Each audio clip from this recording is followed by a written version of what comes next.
हम वो कह सकते हैं जो हम कहना चाहें, हम इख्तिलाफ राय की जुर्रत कर सकते हैं। अब बाकी खवातीन को मौका मिले, इससे पहले इनको दबा लो। तो एस्टेब्लिशमेंट के टाउट सारे इकट्ठे होकर पड़ गए और वैसे भी जूते पॉलिश कर करके इनके मुंह के जायके इतने खराब हो गए, अब ये किसी के ऊपर भी अटैक कर देते हैं अचानक से। ये इनके दिमागों पे असर हो गया है जूतों की पॉलिश की खुशबू से। इतनी इनके दिमाग के अंदर ये पॉलिश की बू चली गई है कि इन्हें अब समझ ही नहीं आ रही। इनका दिमाग काम करना बंद हो गया और माशरती जो इकदार है हमारी, उनको भी ये लोग भूल चुके हैं। ये पंजाब हुकूमत के तो पोल सही जो है वो खोलती हैं समीना पाशा साहबा। सिद्दीक चांद साहब ने भी बड़ी तबाही फेरी है। ये एक ट्वीट के अंदर उन्होंने पूरी पंजाब हुकूमत का पोस्टमार्टम कर दिया एक ट्वीट के अंदर। गौर कीजिए, यहां पे एक चीज भी गलत साबित नहीं होगी। गौर कीजिएगा, पंजाब में किसान तबाह तो मुकम्मल तौर पे तबाह है। इन्होंने हर फसल में किसान को तबाह किया, हर जगह पे किसान को टीका लगाया, बर्बाद कर दिया। और रही सही कसर जो है वो सैलाब में पूरी हो गई। आज किसान के पास गंदम उगाने के लिए बीज तक अवेलेबल नहीं था। पता नहीं कैसे कैसे क्या क्या फरोख्त करके, किस तरह पैसे इकट्ठे करके हमने जब ये छोटा सा एक प्रोजेक्ट किया किसानों को बीज देने वाला, तो हमें आइडिया हुआ कि इतनी ज्यादा एप्लीकेशन आ गई कि हम परेशान हो गए थे। किसान के पास बीज लगाने के लिए मौजूद नहीं है थोड़े से पैसे अपनी फसल में, अपने खेत में। ये इन्होंने पंजाब के साथ, किसान के साथ कर दिया। टेक्सटाइल तबाह कर दी इन्होंने पाकिस्तान में, खासतौर पे पंजाब में। ताजिर तबाह कर दिए, कारोबार तबाह कर दिए, सरकारी मुलाजमीन बेरोजगार कर दिए, गरीब खुवार करके रख दिया। अदालतें खत्म हो गई हैं, बेरोजगारी अरूज पर है, गुर्बत तारीख की बुलंद तरीन सतह के ऊपर पहुंच गई है। और ये पंजाब में हो रहा है। चादर और चार दीवारी का तकद्दुस पंजाब में लगातार पामाल किया जा रहा है और ये एक मामूल बन चुका है। सियासी वर्कर्स का जीना महाल हो गया है, मजहबी अफराद के लिए अलग मुश्किलात हैं। करप्शन हर तरफ पंजाब के अंदर फैली हुई है। स्कूल, अस्पताल, इन्हें प्राइवेटाइज किया जा रहा है। यानी ये करते ये हैं कि स्कूलों को और अस्पतालों को प्राइवेटाइज करते हैं। वो जो लोग आते हैं वो उनको सजाते हैं, यानी जिन लोगों से पैसा वैसा लेके ये काम कर रहे हैं सारा, उनसे सजावट करवा लेते हैं और उसके बाद एक आधे स्कूल की वीडियो लगा के या तस्वीरें लगा के ये रोला डाल देते हैं कि जनाब हमने बड़ा काम कर दिया। ये प्राइवेटाइजेशन का सिलसिला जारी है। हेल्थ कार्ड जो है बंद कर दिया गया है। इनके ड्रामे और टिकटॉक भरपूर चल रहे हैं। अरबों रुपए के सरकारी इश्तिहारात ये देते जा रहे हैं और अब बड़ी स्पीड पकड़ लिया इन्होंने इश्तिहारात देने में। पहले जरा रफ्तार में जो कमी थी अभी एकदम तेज हो गई है, क्योंकि नवंबर का महीना है, इसमें इन्होंने मीडिया को बहुत खुश रखना है। सैलाबज़दा इलाकों में इन्होंने गलत सर्वे करवाए हैं। और एक और खबर, सीटीडी ने मावराए अदालत कत्लों का अंबार लगा दिया पंजाब में। शहबाज शरीफ ने अपने पूरे करियर में कुछ 700 बंदा मारा था, जाली पुलिस मुकाबलों में मरवाया था। 6 महीने में ये जो टिकटॉक हुकूमत है, इसने एक सीनियर सहाफ़ी हैं अहमद फराज साहब जो हैं वो लाहौर में जर्नलिज्म करते हैं, क्राइम रिपोर्टर हैं, जंग ग्रुप से इनका ताल्लुक है। वो ये बताते हैं कि 6 महीनों में 500 से ज़्यादा पुलिस मुकाबले हुए हैं, जिनमें 1000 से ऊपर बंदा मार दिया इन्होंने मावराए अदालत। 1000 से ऊपर बंदा मार दिया सीसीडी ने। ये मरियम नवाज साहबा का कारनामा है और अदालत में बंदों को पेश नहीं किया जा रहा। आप अदालत में लेकर जाएं, कानून का कोई तरीकाकार होता है, कोई इंसाफ होता है। कहते नहीं, बंदा मार दो, बस जस्टिफाइड है, मारी जाओ, बंदे फड़काई जाओ। अभी ये जो कत्ल है इनमें से बहुत सारे, इतनी मैं ये नहीं कह रहा कि ये बेगुनाह लोग हैं, मैं ये कह रहा हूं कि अगर ये गुनाहगार लोग हैं इनको अदालतों के अंदर पेश करें ना। जब कानून के मुताबिक सजा होगी तो दोबारा किसी की जरूरत भी नहीं होगी। लेकिन जब आप मावराए अदालत कत्ल करेंगे तो सिर्फ बदमाशी है ना। तो एक बड़ी ताकत दूसरी ताकत को कुचल रही है, हम तो ये देख रहे हैं। तो कानून की ताकत कहां पे है? कानून तो पूछ नहीं रहा। जो यहां पे लाहौर हाई कोर्ट में चीफ जस्टिस हैं वो सवाल उठाने के लिए तैयार ही नहीं है, कोई अदालत इसके ऊपर नोटिस ही नहीं लेती। तो आलिया नीलम साहिबा को इस पे सवाल उठा देना चाहिए था। वो लॉयर रही हैं, अब वो चीफ जस्टिस बनाई गई हैं लाहौर हाई कोर्ट की। उन्हें पूछना चाहिए था कि ये मावराए अदालत क्यों कत्लेआम हो रहा है पंजाब में। पूछना चाहिए था ना, इन कत्लों के रिकॉर्ड निकालें। ये दौरे हुकूमत खत्म हो जाएगा और ये सारे कत्ल मरियम नवाज के और जो सीटीडी वाले लोग हैं ना, ये याद रख ले मेरी बात, ये इनके गले पड़ने वाले हैं। इनमें बहुत सारे ऐसे बंदे भी कत्ल कर दिए गए हैं जिनकी दुश्मनदारियां थी और वो दुश्मनियां नबेड़ते नबेड़ते यहां तक पहुंचे थे। अब उनकी फैमिलियां पीछे बाकी हैं, वो इंतजार करेंगे। जैसे ही इनके इक़्तिदार का सूरज गरूब होगा तो जवाब देने के लिए सीटीडी को भी मैदान में आना पड़ेगा और मरियम नवाज को भी मैदान में आना पड़ेगा जवाब देने के लिए।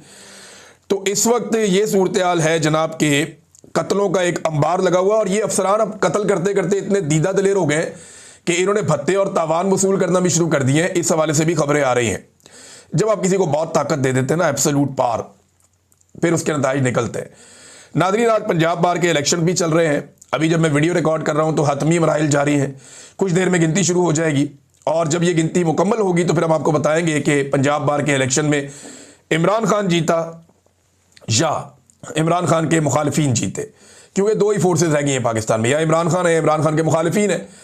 अब ये जो इलेक्शन है ना पंजाब बार का, इसमें कुछ जगह से कुछ इतलात आई हैं कि 2 नंबरी की गई, लेकिन हतमी चीज़ें हमें पता चलेंगी जब गिनती होगी और मुकम्मल रिपोर्टें आएंगी और तस्वीर और वीडियोस हमारे साथ शेयर होंगी तो हमें पता चलेगा कि इलेक्शन कैसे हुआ, इसका नतीजा क्या निकला। नाज़रीन, इमरान इस्माइल साहब की, फवाद चौधरी साहब की, ये जो इन्होंने जोर दिया, इनकी मुलाकात भी हुई, शाह महमूद कुरैशी साहब से मुलाकात हुई। इमरान इस्माइल साहब ने दावा किया कि उन्होंने जाकर अडियाला में भी मुलाकातें की कुछ लोगों से।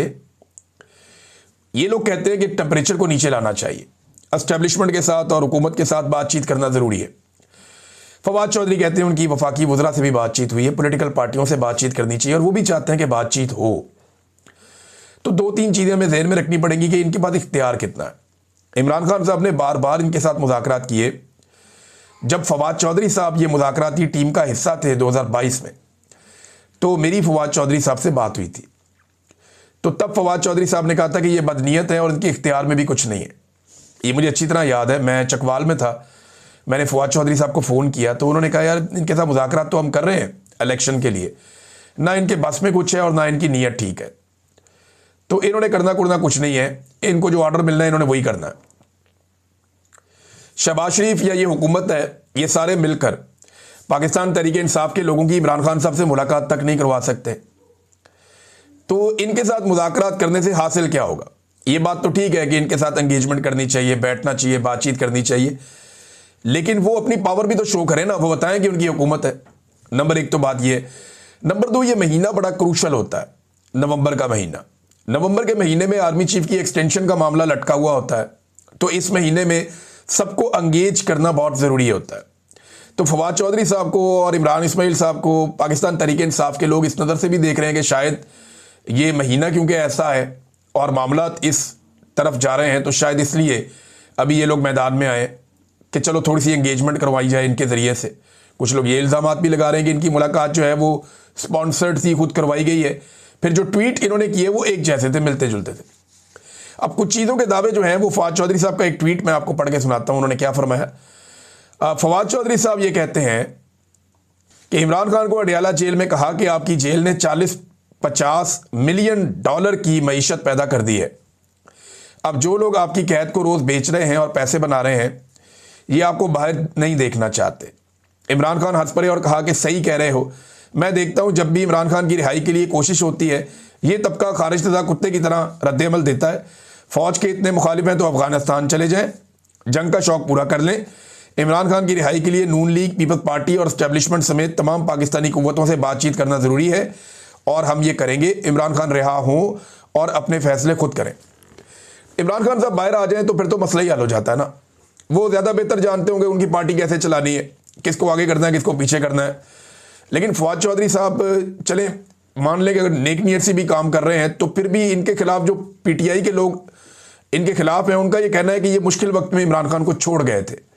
लेकिन इसके बावजूद फवाद चौधरी का ये कहना कि हम अपने तौर पर कोशिश करेंगे, ये एक अलग बात है। लेकिन इस वक्त अचानक से बहुत ज़्यादा एक्टिव हुए हैं फवाद चौधरी साहब, इमरान इस्माइल साहब और दीगर लोग भी। इन्होंने टीवी चैनल्स को इंटरव्यू भी दिए हैं और सोशल मीडिया पे बयानात भी जारी किए हैं और सख्त बयानात जारी किए हैं। तो देखते हैं कि ये इमरान खान साहब के लिए कोई रिलीफ ले सकते हैं या नहीं ले सकते, और अगर ये कोई एफर्ट हो रही है तो इसमें पाकिस्तान तहरीक-ए-इंसाफ अपने आप को शामिल करती है या अपने आप को इससे बाहर रखती है। और अगर इमरान खान साहब के पास कोई जाता है और उन्हें बताता है कि ये लोग इस तरह की बातें कर रहे हैं, तो इमरान खान साहब का इसके ऊपर रद्द-ए-अमल किस तरह का आता है, ये नाज़रीन बहुत ज़रूरी है। एक और ख़बर है, ये भी बड़ी दिलचस्प खबर है। खबर यह है कि जो बैरून मुल्क जा रहे हैं पाकिस्तान से, उन लोगों को रोक रोक के एयरपोर्ट पे ये कहा जा रहा है कि जनाब आप बाहर जाके गायब हो जाएंगे। उनके पास वीज़ा भी होता है, पासपोर्ट भी होता है, प्रोटेक्टर भी है, प्रॉपर डॉक्यूमेंट हैं, वो बाहर जा रहे हैं मेहनत मजदूरी के लिए, उनको रोक लिया जाता है एयरपोर्ट पे और कहा जाता है जनाब अब नौजवानों को बाहर जाने से रोका जा रहा है। और FIA रोक रही है ये कहते हुए कि जनाब आप बाहर जाके गायब हो जाएंगे।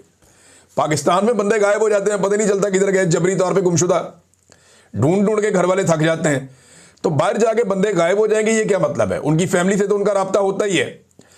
देखिए कुछ अर्सा पहले हमने जब ये आवाज़ उठाई कि बहुत ज़्यादा ब्रेन ड्रेन हो रहा है पाकिस्तान से, नौजवान पाकिस्तान को छोड़ छोड़ के भाग रहे हैं, और वर्ल्ड रिकॉर्ड लगा दिया पाकिस्तान ने। पाकिस्तान से ज़्यादा दुनिया के किसी मुल्क के लोग अपने मुल्क को छोड़कर नहीं भागे। जहां जंगें लगी हुई है ना, वहां से भी लोग ऐसे नहीं भागे जैसे पाकिस्तान को छोड़ छोड़कर पाकिस्तानी गए अपना सरमाया लेकर, अपना हुनर लेकर। आर्मी चीफ ने इसको कहा कुछ अर्सा पहले, ब्रेन गेन है ये। हम कह रहे थे ब्रेन ड्रेन है, आर्मी चीफ ने कहा नहीं ये ब्रेन गेन है। और अब उसी ब्रेन गेन को रोकने के लिए FIA को मुतहरिक कर दिया। तो किसी एक पास से टिक भी जाओ, किसी एक तरफ रुक भी जाएं आप लोग, क्योंकि कभी एक बयानिया कभी दूसरा बयानिया, ऐसे तो मुल्क नहीं चलता। और मुल्क चलाने के लिए आप कर्जे पे कर्जा लेते जा रहे हैं। ये एक और रिपोर्ट है नाजरीन मेरे पास, और ये कर्जे के हवाले से रिपोर्ट है। ये रिपोर्ट बता रही है कि गुज़िश्ता एक साल में 10,000 अरब का हुकूमत ने अपने लिए कर्जा लिया है। यानी हुकूमती कर्जे में 10,000 अरब का इजाफा हुआ एक साल में। यानी हर महीने लगभग 900 अरब रुपया लिया गया, 900 अरब रुपया हर महीने लिया गया। मैं ये जो 10,000 अरब है ना, इसमें से ज़्यादा नहीं पूछता, 20% मुझे हुकूमत बता दे कि उन्होंने आवाम पे कहाँ खर्च किया। अगर 10,000 अरब रुपया कर्जा लिया है, वो कहीं नजर आएगा ना आवाम पे खर्च होता होगा कि जनाब ये चीज़ हमने बना दी, ये चीज़ हमने बना दी, इससे आवाम को फ़ायदा हो गया, ये वाला मनसूबा हमने किया, इससे आवाम को फ़ायदा हो गया, ये वाली चीज़ हमने ये की, ये देखें ये प्रोजेक्ट आपको नज़र आ रहा है। टके का काम इन्होंने नहीं किया। 10,000 अरब रुपया कहाँ गया, इसका जवाब आपको कोई नहीं देगा। आप 20-25 हज़ार अरब का जवाब मांग लेंगे जनाब, वो आप यानी 10,000 अरब है ना, उससे आप 2-2.5 हज़ार अरब का आप हिसाब मांग लें, यानी 2500 अरब का आप हिसाब मांग लेंगे जनाब, ये आप हमें बता दें कि ये पैसा किधर है। 10,000 अरब तो बहुत दूर की बात, ये उसका भी हिसाब नहीं दे पाएंगे। और जब आप इनसे जवाब मांगेंगे तो ये आपके ऊपर अटैक करेंगे, आपके ऊपर हमला करेंगे। बजाय जवाब देने के ये आपके ऊपर गद्दारी के और बगावत के मुकदमे बनाएंगे। नाज़रीन, खैबर पख्तूनख्वा के अंदर एक्टिविटीज़ बहुत तेज़ी से जारी हैं। सुहेल अफरीदी ने एक तो बांध लिया सारी पॉलिटिकल पार्टीज़ को कि आओ बैठो बात करें, दहशतगर्दी के ऊपर, ऑपरेशंस के ऊपर, मादनियात के ऊपर, खैबर पख्तूनख्वा के पैसे के ऊपर, और जो उसका हक मारा जा रहा है उसके ऊपर। अब जब खैबर पख्तूनख्वा की जमातें बैठेंगी तो एक मुश्तरका लायामल आएगा। एस्टेब्लिशमेंट उसको रोकने की पूरी कोशिश कर रही है, लेकिन इस बीच में ये कुछ तस्वीर मेरे पास आई। मेजर ताहिर सादिक और इमान ताहिर की मुलाकात हुई सुहेल अफरीदी साहब से। देखिए, जब मेजर ताहिर सादिक कहते हैं ना, तो आपकी इनसे, आप इनके हमायती हैं या आप इनके मुखालिफ हैं, आपको एक बात माननी पड़ेगी कि ये अटक की एक बहुत मजबूत सियासी शख्सियत है। और इस्लामाबाद जब भी एहतजाज के लिए आएगा खैबर पख्तूनख्वा, तो ये अटक बहुत इंपॉर्टेंस इख्तियार कर जाता है। गंडापुर के भाई ने मुझे एक दिन ये कहा था, फैसल गंडापुर ने गालिबन, कि मेजर जो है वो एक शख्स नहीं है, वो एक ज़िला है, कि ये पूरा एक ज़िला है मेजर ताहिर सादिक, ये इतना मजबूत आदमी है। तो उन्होंने ये दावा किया था। और अब ये जब मेजर साहब गए मिलने के लिए, को 500 के करीब इनके साथ कारकुन मौजूद थे इमरान खान साहब के, और 60 के करीब चेयरमैन भी मौजूद थे। अटक जो है, जो हमेशा से बहुत अहम रहा, जब भी कभी इस्लामाबाद की तरफ मार्च शुरू हुआ खैबर पख्तूनख्वा से, अब मेजर ताहिर सादिक बिलाखिर पाकिस्तान में मौजूद हैं। ये बहुत अरसा पाकिस्तान से बाहर रहे, इन्होंने बड़ी तकालीफ देखी, ये खुद ज़ख्मी भी हो गए, लेकिन इसके बावजूद ये इमरान खान के साथ डटे रहे। इन्होंने, इनकी फैमिली ने बहुत नुकसान करवाया। अटक से बहुत और फैमिलीज भी हैं, जिनमें एक जुल्फी बुखारी साहब है, उनकी जायदादें छीन ली, उनकी पूरी फैमिली को दरबदर कर दिया, उनकी नीलामियाँ कर दी, उनके ऊपर मुकदमात बना दे। वो एग्जाइल में अभी भी ज़िंदगी गुजार रहे हैं, इमरान खान के लिए कोशिश करते रहते हैं, कभी इस फोरम पे, कभी इस फोरम पे, कभी इस फोरम पे। तो अटक के लोगों ने इमरान खान साहब के साथ वफादारी निभाई है, ये बात जो है वो ढकी छुपी नहीं है।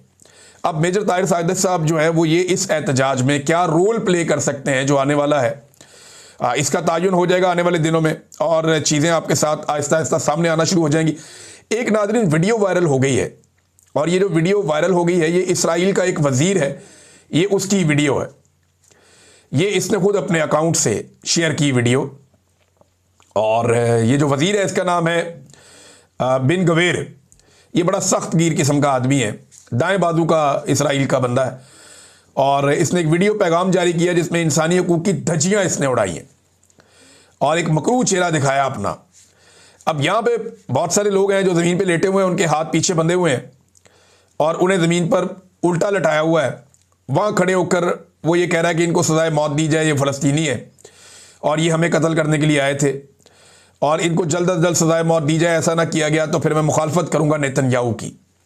और एक तफसीली वीडियो पैगाम भी जारी किया जिसमें कहा कि इसराइल की जानिब से हमास के रहनुमाओं को हलाक करने के बाद तंजीम ने इरगमाल बनाए गए इसराइलियों को तशद्दुद का निशाना बनाया।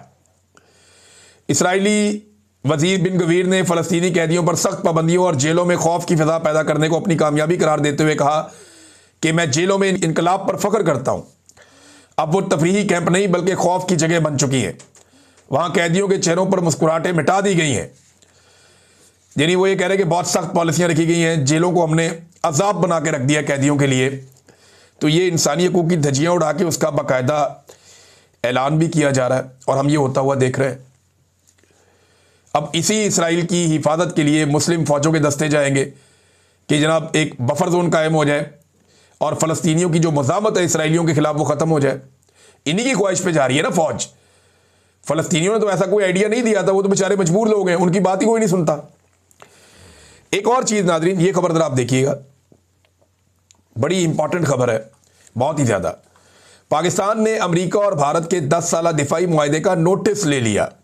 कितनी बड़ी खबर है, ये जंग अखबार की खबर है और इस्लामाबाद और कुआलालंपुर से ये खबर आई है।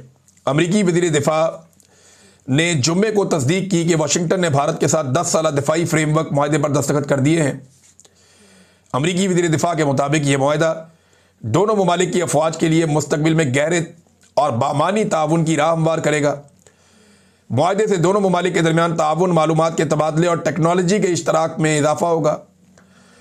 उधर पाकिस्तान के दफ्तर खारजा का कहना है कि इस्लामाबाद ने अमेरिका भारत दिफाई मुआहदे का नोटिस लिया है।